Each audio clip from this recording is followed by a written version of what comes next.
প্রিয় নাহিদ মাননীয় বিরোধী দলীয় চিফ হুইপ, আমি তার মধ্যে আমার নিজেকে দেখি, আমার সেই যৌবনের নিজেকে। বিসমিল্লাহ, আলহামদুলিল্লাহ, আসসালাতু ওয়াসসালামু আলা রাসূলিল্লাহ। বক্তব্য আমি দেব না, কারণ সময় যা আছে মহামান্য রাষ্ট্রপতির জন্য সময় থাকবে না। আমরা জুলাই গণ অভ্যুত্থানের দ্বিতীয় বর্ষের বিজয় দিবস পালন করছি। আপনাদের সবাইকে বিজয়ের শুভেচ্ছা। মনোজগতের পরিবর্তনের কথা বলেছেন মহামান্য রাষ্ট্রপতি, আজকে এখানে আছেন ভারপ্রাপ্ত রাষ্ট্রপতি, মাননীয় ভারপ্রাপ্ত স্পিকার আছেন, মাননীয় বিরোধী দলীয় নেতা আছেন। এক্সিকিউটিভ, জুডিশিয়ারি, লেজিসলেচারটা বাদ দিলে সবাই এখানে, এই জুডিশিয়ারি বাদ দিলে সবাই এখানে আছে। মনোজগতের পরিবর্তনের কথা মাননীয় বিরোধী দলীয় নেতা বলেছেন, ওইটাই আসল কথা। সংস্কার মনোজগতে দরকার, তাহলে তন্নির এই চেহারা আমাদের দেখতে হবে না ভবিষ্যতে। আমরা রাষ্ট্র কাঠামোর গণতান্ত্রিক মেরামতের কথা বলেছি, সংস্কারের কথা আপনারা বলছেন। সংস্কার মেরামত যাই বলুন, সেই সংস্কার মেরামতটা আসতে হবে গোড়ায়, সুপ্রিম লর মধ্যে, কনস্টিটিউশনে।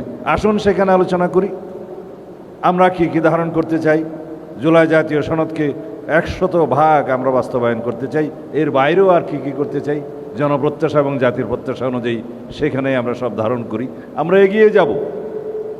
আমরা যেই কারণে জুলাই গণ অভ্যুত্থান এনেছি, সংগঠিত হয়েছে, আজকে আরেক বক্তৃতায় বলেছি, নিউটনের আপেলের মতো সেটা কখনো অটোমেটিক ফল ডাউন হয় না, তাকে পেড়ে নিতে হয়। সেই গণ অভ্যুত্থানকে সফল করেছে আমাদের এই তরুণরা, আমাদের প্রিয় নাহিদ মাননীয় বিরোধী দলীয় চিফ হুইপ।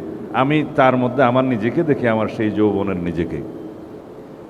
আপনাদের সকলকে অনুরোধ করব, আমরা জুলাইয়ের কৃতিত্বকে যেন কেউ কেড়ে না নিয়ে যাই। আমরা যেন সবাই আরাধনা করি জুলাইয়ের প্রত্যাশাকে বাস্তবায়নের জন্য, আকাঙ্ক্ষাকে বাস্তবায়নের জন্য। কৃতিত্বকে আর চেতনাকে যেন আমরা চিন্তায় না করি, এটার কোনো প্রয়োজন নেই। জুলাই অভ্যুত্থানে দেশের সকল মানুষ চেয়েছিল, যারা 2009 থেকে 2024 পর্যন্ত গুম খুনের শিকার হয়েছে, হামলা মামলার শিকার হয়েছে, অজস্র রক্তদান করেছে, অশ্রুজল দিয়েছে, তাদের সবারই এই জুলাই।